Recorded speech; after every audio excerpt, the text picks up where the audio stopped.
Hello, hello, hello. Today is my first ever Rachel Diary interview with one of my favorite people on this earth, which is really crazy that she gets that name, but it's true. Super excited for you guys to get to know her like I do. I'm super excited to get to know her even more than I already do. And Zep's really excited too. Do you have anything to say? He's pretty shy at first. I've just kind of been, I don't know, angry lately. She looks so cute. But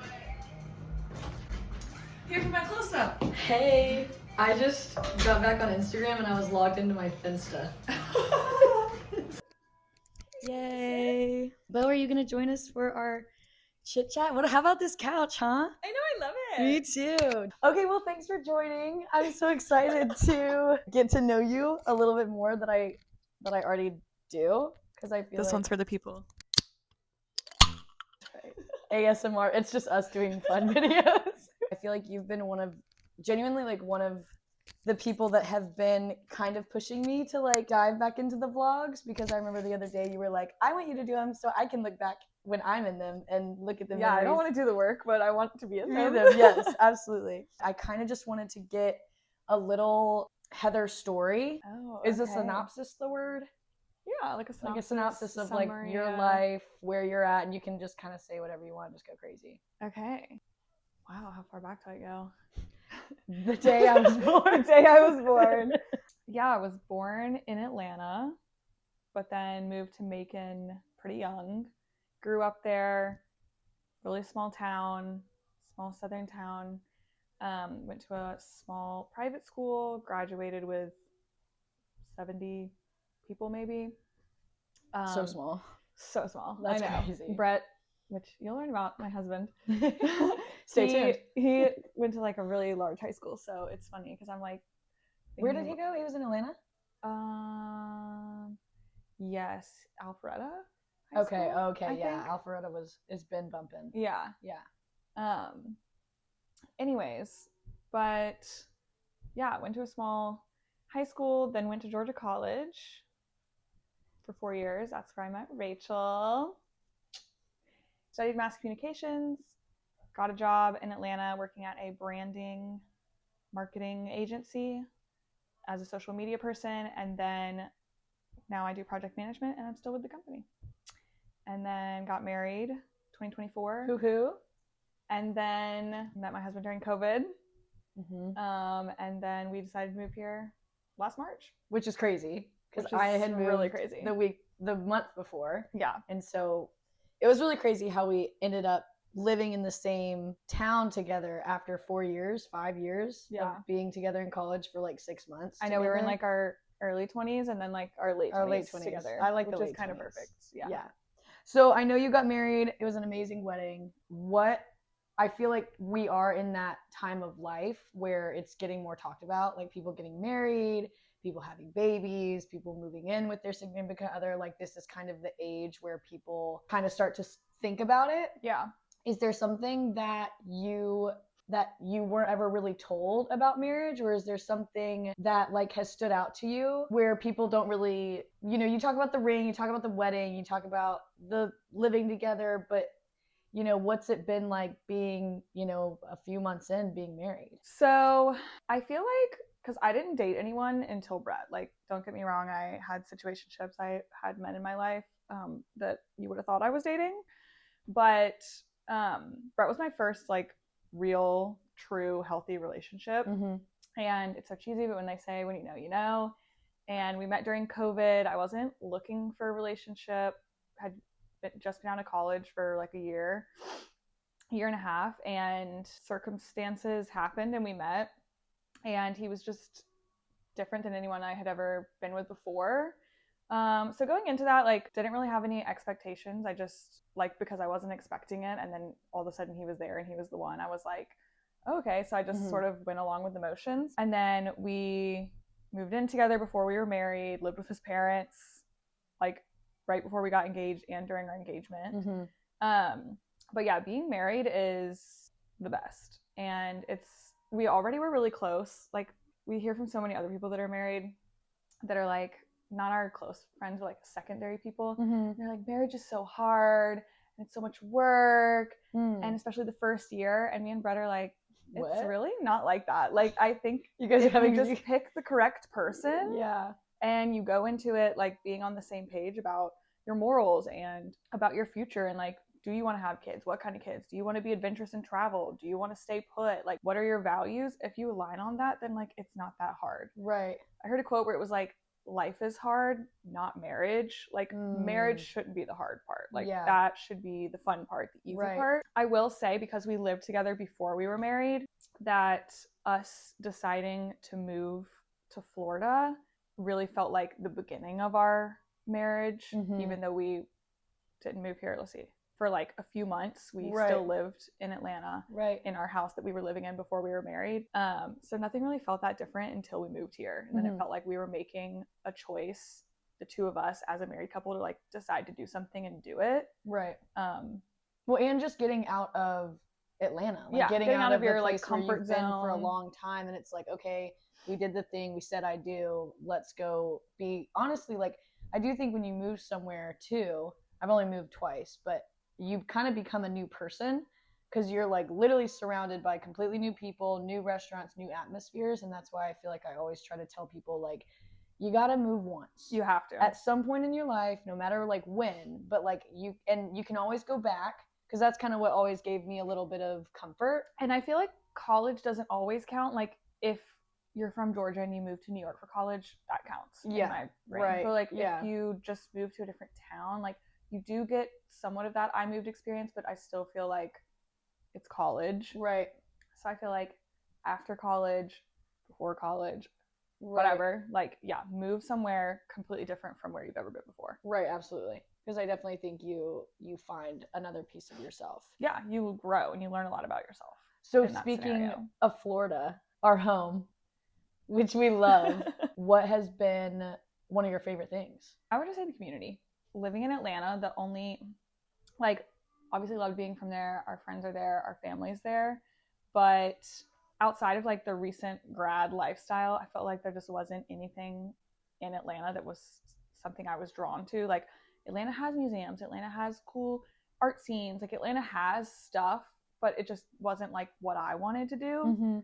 And so outside of the like drinking and hanging out with the friends I already had, I was just kind of feeling stuck and bored. Yeah. And low energy. And I have lived in other places, not permanently, but like I lived in New York for a summer. I've, traveled. So I know that like when you're in the right place, you do have that energy. And so we just decided to move to the beach because we're both kind of laid back people, but also know there's still like an energy here. Right.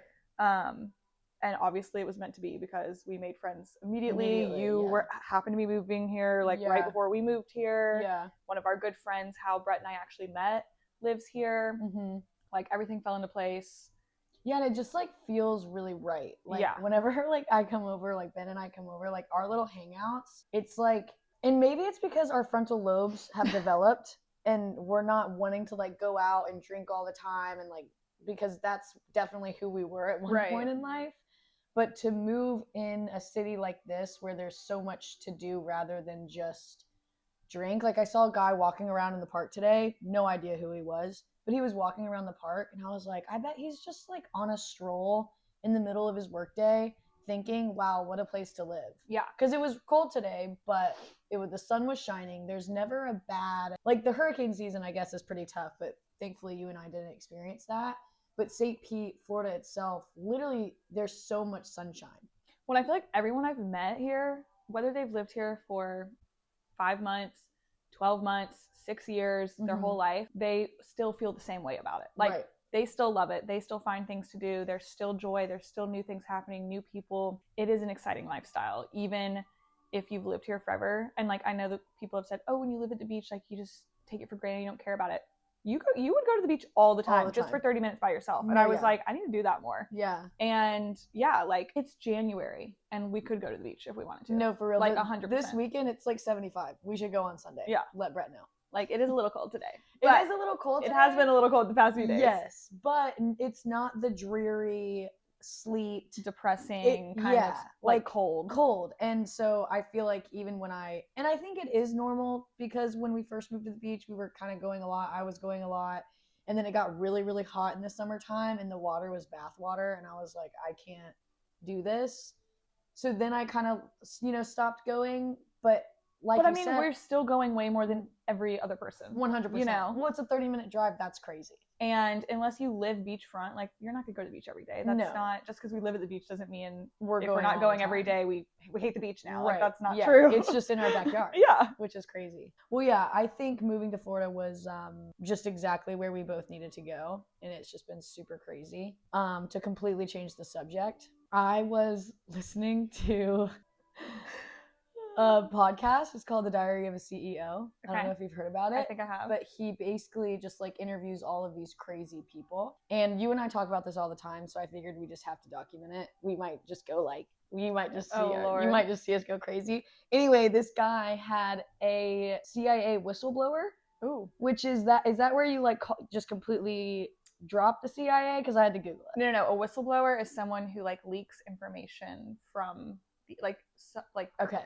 Sometimes it's anonymous, sometimes you can get caught, but like a whistleblower, yeah, is someone who like says, hey, this is happening inside this organization, you need to know about it. Okay, got it. Well, he went to prison. He just got out of prison, and now he's on this podcast. I basically only got like 10 minutes in, and then I was like, I can't be thinking about this. But I will say, I think you and I have talked about conspiracy theories, and I feel like the world, or maybe just my algorithm, is kind of being more awake to it now. Would you consider yourself a conspiracy theorist? Would you consider yourself someone that thinks that there's a little bit more going on than 100%. we think? 100%. Perfect. I clock that.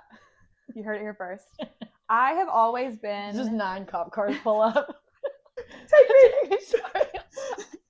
Yeah. I have always been the kind of person who, it's just funny to me because I feel like not everyone thinks. Like, is that crazy? No. But I feel like I like the way my mom was, and like the household I grew up in was like always asking questions, always wanting to know more, always trying to kind of see both sides to every story. And I'm just a very logical, analytical person in that way, but also empathetic. Like that's why I love meeting people, and I feel like you're kind of the same way too, is like getting to know someone because you learn so much about them. And then like when I meet people and I learn about situations, I'm like, oh, it makes complete sense that you believe these things, or that you are this way, or that you went to this college, or you have this kind of relationship with your sibling. Like it just sometimes makes total sense when you hear the background. So I feel like because of that, like I've always had discernment and deductive reasoning and critical thinking. Discernment, what is that again? Discernment is like being able to feel people's energy. Yeah, kind of like feel people's energy, or to like know something about a situation without actually like being straight up told what's going on. You just kind of can infer what's happening. Can you give a story or an example of when you like felt yourself being discernful? Is that a word? Discerning?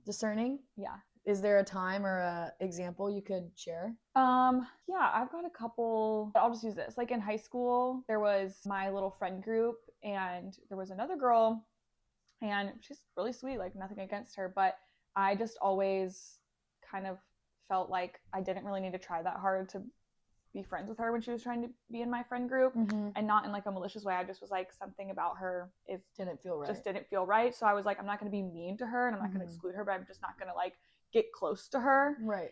And then like something later on did kind of happen, nothing like major, but I just little by little started to kind of see more of her character and realized, yeah, I was 100% right. Like she wasn't the kind of person I wanted to be really close with, but I knew that like immediately without having any prior like reasoning for that. I just sort of felt it and just was like, this doesn't feel right. Yeah. I feel like I have strong discernment, and it's getting harder every day, just because there's so much information, so much stuff that's not true, so many people trying to say something just to say something, AI, like there's just so much now that I'm like, it's too much. So I definitely feel like I used to be more into the conspiracy theories, and like they would keep me up at night, or I would like go down rabbit holes, and like, don't get me wrong, I still do that sometimes, but I definitely feel like I have taken a little bit of a step back, because I'm like, everything can be a conspiracy theory if you think about it long enough. Right. And also like, what's the point?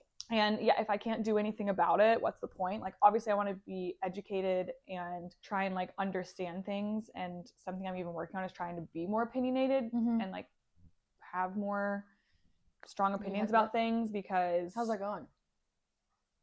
Do you find yourself thinking about wanting to have an opinion now that you've said that that's what you want to do? Yeah, I definitely think about it more. But like, I still sometimes in my head, I'm like, oh, now would be a good time to like pick your opinion on this. And then my brain is like, but I don't really have one. Do you have an opinion on dinner tonight? Oh, Lord. I almost texted you today, but I think I knew I was going to get, I don't care, wherever. I was like, okay, we'll just see how we feel afterwards. There is a little fast casual pasta place that I think is somewhere nearby, and a Thai place. So I was actually on the way over here thinking of those two places and saying maybe I could mention them because I'm trying to be. So I do like Intermezzo when we went there the other day. That was a good vibe. The coffee was good. I love Pistol House, but I like their matcha. Pistol House. I mean, they have good coffee too, but I like their matcha. Yeah, Pistol House might be. That's a really good. I go there constantly. Like I like it in the evening. I like it during the daytime. Are you a regular? I'm becoming somewhat of a regular. Yes. That's pretty cool. There was like 2 months where I went like probably 3 times a week to work and like have my. When you go, do you work? Most of the time, yeah. Okay. Because some days, like tomorrow when we go, but sometimes I'm fake working. Sometimes I have my laptop out and I'm just kind of like sitting with my thoughts or like. Right. So one time I did bring a book. That was fun. I just sort of like read a book. Are you reading anything now? I can't get into reading again. I need to like figure out what I want to read because the last book I read, it was like pulling teeth. It was not good, but you need to figure out like, because you need to do something. The best way to get back into reading is to start with something like lowbrow and easy, but it still needs to be in like a genre you're interested in. I think I'm a thriller. And then or like I love thrillers. Like but then I think I get scared. Do you get scared at night ever? Like now, I guess now that you have like you're with Brett, so you're not never alone. With Brett. Not really that much by myself either anymore, but like if I do get scared, it's always when I am by myself. Yeah, like I've never been scared with Brett at night. Right. So I actually thought, because like he's gonna be the protector, and I think in the moment he would, like he has a gun, like if something really bad were to happen, but he is like a really sleepy person, and I thought before, like I just don't know if in a situation like if he would react quicker than I would react, and like if somebody was broken, and if something was really scary was happening, like obviously he would like handle the situation, but at the same time, like men can be scared too. Like I bet he would be like shitting his pants. Like I can't believe someone's breaking in right now. Like it's the only way people survive those kind of things is adrenaline. No, 100%. Because I think if Brett was actually thinking about what was happening, he would not be able to handle it. Yeah, I think so. But I also think that men. I know she just literally picked that spot. I also think that men are protectors, though, and I think they would have that instinct come in, and afterwards he'd be like, "Oh my gosh!" Yeah, he'd be like, "I don't even know what just happened." To tell that story. Yeah. Oh my God. He would. Someone broke in. I had to use my gun. Why are men like that? He's like smiling the whole time. Is literally so excited. He like has been talking about how he wants to get in a fight recently. Brett? Yeah, because he's just like, I feel like I haven't like used like my manliness. He's like in high school and like stuff. He's like, you would play sports and you would like roughhouse, and he's like, there's just not a reason as an adult man to like roughhouse anymore.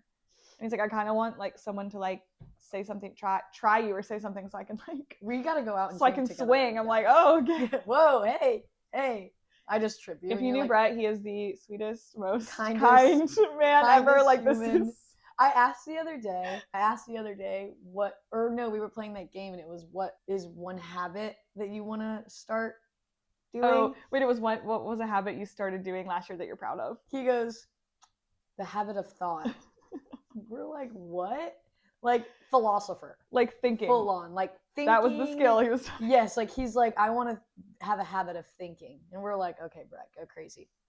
Okay, well, I was listening to my top songs. Oh my God. In 2024. 2024. When I was going through a really hard journey of mine, which I don't think we were really like that close then, but we were always tight, but we didn't like talk that often. Right, we only talked in 2024 at my wedding. At your wedding. I invited you, but we never like, texted before that or anything. Like, yeah, and it was so great. And then that's just exactly what we needed. See, anyway, that was something I had discernment about. I was like, me and Rachel are destined to be friends. We're destined to be friends, for sure. Thank you, Chili's.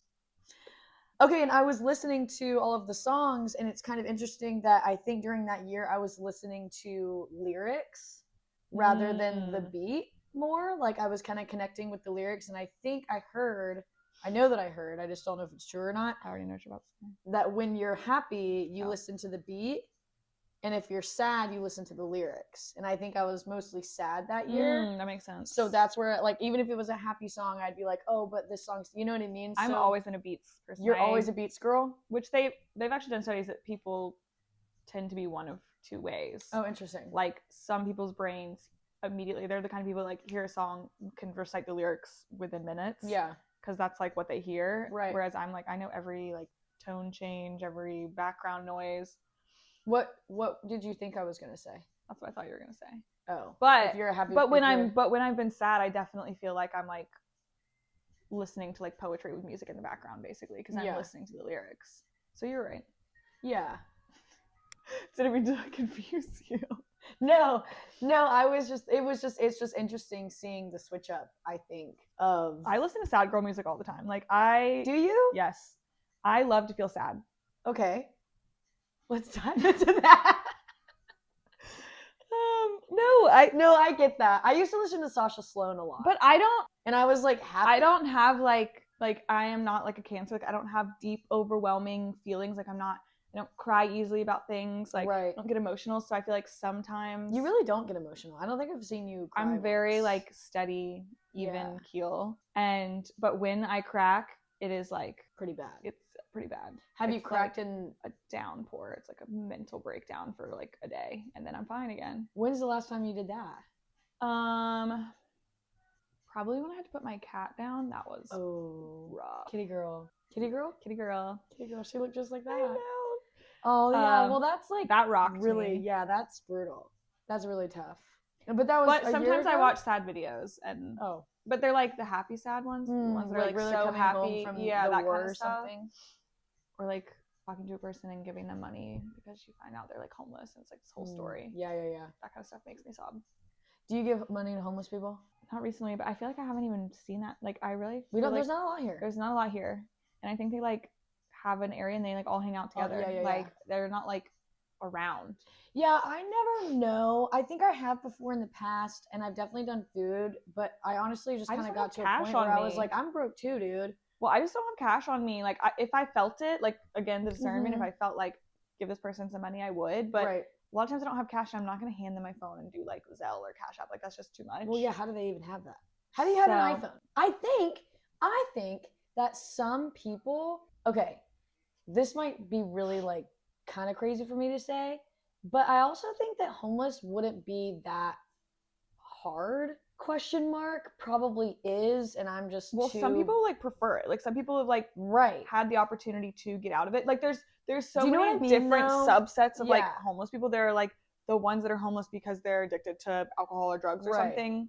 Like that's really hard, and that's an addiction first. Right. There are the ones that just kind of can't keep a job or like can't keep a household, can't keep a relationship. They just kind of can't like function that well, and so they just kind of bounce around. And then there are the ones that like chilling here, choose it. Like I know if I was homeless, I would try and move somewhere. Like I would Florida, move because Florida, I would not be in like Chicago where it gets like really cold or something. Yeah, well, and I feel like there's a lot in Chicago, which is just crazy. But anyway, like we gotta help them, but I also think some of them are like chilling. They're like kind of enjoying it, and they also don't have they're probably living life. Does that sound crazy? Homeless people got it real good. Some, I guess. Hello? Yeah. Hello, okay. Was this a good first therapy session? Yeah. I'll just have you every week. It just becomes a podcast. Yeah. Okay, so I texted you today. Oh, Lord. The two. Who did you vote for? I literally wrote that down, and I said, that's going to be the first question I ask her. Must remember. Oh, no, we're not going to get into that. I know. You're smart. If you had a musical about your life, what would it be called? I know you said this to me, and You didn't think about it? I did think about it some. Oh. Well, I have... You wrote it down? No. It dawned on me that I had written down before, a long time ago, a title of a book, if I were to have one, what it would be called. Oh, okay. But then I was reading it, I'm like, this doesn't really sound like a title of a musical, but that also, like, I'm not going to lie, I haven't seen a musical ever. What? Like, in real life. I've never. Oh. Well, I mean, like, in high school, yeah, but, like, I've never been to, like, a Broadway show. I've never seen a musical. You've seen, like, a movie. Yes. Okay. You saw Wicked. Yeah, Wicked, High School Musical. Yeah, I've seen High School Musical? That's right. 20 years old today. No or way. like a few days ago. Are you kidding? Yeah. High School Musical? Yeah. Is 20 years old? Yeah. Oh, that is so I mean, I'm scary. 28 years old. I'm 27. Yeah. Oh, I remember having a slumber party to like watch the new one when it came out. The second one. What was your favorite? I mean, the first one's OG, but I liked the second and the third. But the first one's OG, yeah. Because what was the second one? Was that The where they had the golf pool. course? Yeah, the golf course. Then what was the third one? I want fabulous, that is my regrets. The third one was Graduation. Really liked that. Graduation. Okay, yes. They honestly were all running into my head together. Well, yeah. I mean, honestly, I like all of them. Yeah. Great trilogy. Trilogy. Great trilogy. Anyways, the book title, Something to Be Left Behind. Why, I don't know. It came to me one day and I was like, Something book to title. Be Left Behind. I like that. Would you ever write a book? No, I do not have that skill. Really? Oh, you don't know me, really I can't journal. Yeah, you like, don't journal either. What if you could like talk? I think some people do that when they write. But I mean, I know everyone's life has purpose, and like everyone's life has purpose, and like, you know, my life has been significant and insignificant just like everyone else's, but I just also feel like I don't have anything to write a book about. The kind of things I've been through are very like average life things. Like I haven't. Yeah, but let me just stop you right there. That's why I think I wanted to do this, because I think people are losing touch that every human is a human. Right, and people feel like they have to be destined to be like famous or great or this like crazy thing. But it's like sometimes life is just enough working in project management. Yeah. Or being a bartender. Or like whatever we do in our life, if it's not big and famous and crazy, like it's still enough, and it's more normal to be an average. Well, and I have never put my worth in like my job and what I'm doing. Like that has never been like, because I am a project manager or because I'm a bartender or because I'm a CEO, like I am this person. Like I've never felt like working was ever part of my life plan. And I think that's smart. I think that's the way to live life, because I don't think our life is supposed to be centered around what we're doing in our jobs. Right, I agree. Like that's kind of crazy. Like, yeah, money's great, but it's not going to be with you in the grave. But money's only great. Money's only great because we have to have it. We have to have it. Like if it wasn't what it is, then like no one would care. No one would care about it. No, you would just go and sing songs and hold hands. If the government or like the world they just said, hey, everyone, money doesn't exist anymore. Like no need to work, and everyone will just like get along. No one would be like, oh, I still really want to work. No one would do that. My dad probably would. He really likes to work. I mean, so does Brad. He like loves it. But that's like a man thing. They like to. Yeah, they like to be men. They like to like just level up and like try harder and I don't know. Yeah, they use Chat GPT. My dad's like, I'm like, Dad, I want to get out of the industry. He's like, have you asked Grok? I'm like, no, but I guess I will. I was gonna say something. Okay, what is the title of your musical? I like Blondie. Blondie was a person. Yeah, it was. Well, it was a band, I think, right? You have like real blonde hair. Sometimes I want to use blonde as like a term to describe me, but then I'm like, I don't actually like have. You could go with Dirty Blonde. Title of the musical, Dirty Blonde. Hey, that would actually work. Kind of good. I like it. I was gonna say something, but I don't literally remember. Isn't that the worst? I almost put on my blue nails, and we would have both been wearing blue sweatshirt and had blue nails. Isn't this crazy that these are stick-ons for $4? I know. So you put on new ones. God. Oh, I'm not gonna remember what were we talking about? Okay, I'm just gonna move on. What's something you believed about life, love, or yourself at 18 that you would never believe now? Which I really liked that one. I do like that one. That was really good. 18-year-old Heather.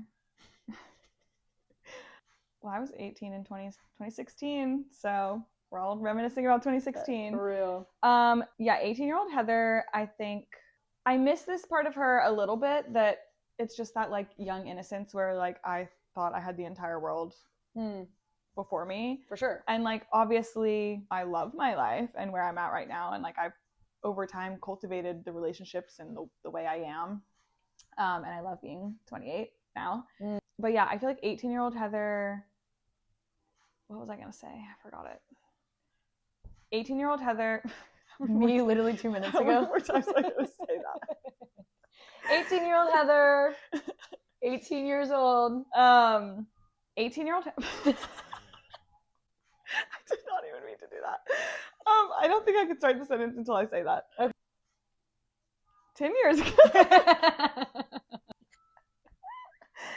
Young Heather was naive, and I think I had almost a hard outlook on life at 18. Like, I thought, what's the point of being in a relationship? What's the point of doing this and that? I think I had which of course when you're young, like, you are more selfish, but I had a very selfish outlook on life at that point. And I don't think, like, I think I thought the things that were important were landing that really cool job and like being a cool intern and becoming an influencer from it and like having all these like grandiose things and going all these places. When in reality, I'm like, that's not me and my soul. Like, that's not me to my core. Like, I am a simple person. I like my intimate, small, close group of friends. I like when you and Ben come over and the four of us play cards and have dinner. Yeah. Like, I like the more intentional side of life. And I think young Heather was really just had all these ideas, big ideas. And I don't even think I was coming from a place of that's what I want. It was like, this is what I think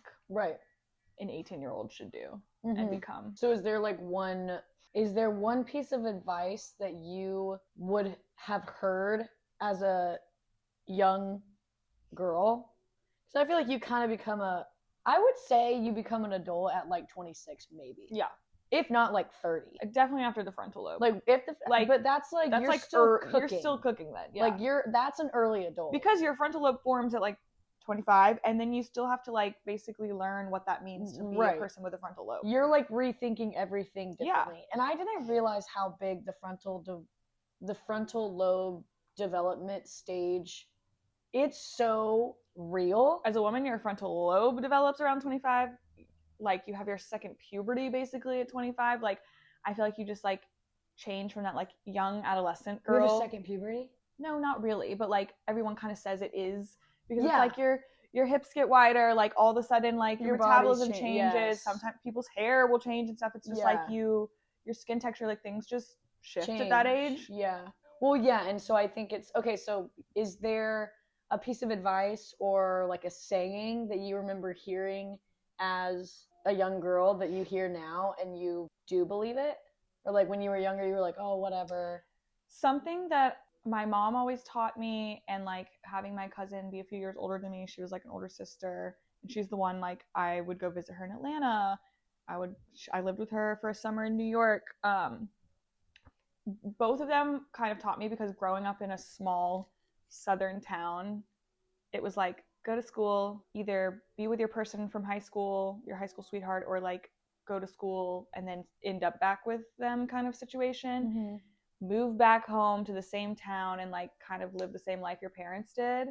And so that just wasn't for me. And I feel like it was because people in my life were like, live, explore, see something new. Like, you have your whole life.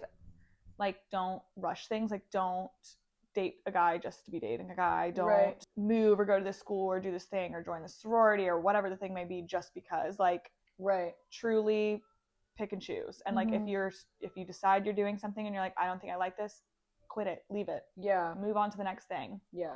See what else is out there. Because I feel like I had a good time and I met a lot of people and figured out a lot of things. Whereas I feel like now that I'm 28, that used to feel so old when I was 18, and I'm like, I feel like a baby. Yeah. Yeah. Like, even sometimes I think like the fact that I am married already and like moved, so I'm just like, what? Yeah, that is crazy. Like, that still just like doesn't fully living feel that life. Yeah, like that's still sometimes I'm just like, what? Yeah. Well, it's still very new for sure. Yeah. And I think, when you're 18, when you're below 20, it's just, who was that? Literally, who was that? Like, who was that? She was terrifying, but we love her. We love her. She's great. Should we go eat? Yeah, let's go eat. Crushed it. Thanks for coming on. This was so fun. Where do you want to go? I don't know. Oh, Lord. Oh, God. She can't decide. See you next time on the Rachel Diaries. This was Heather Grauss Diaries of a CEO. She's a conspiracy theorist. All right, guys. Thanks for tuning in.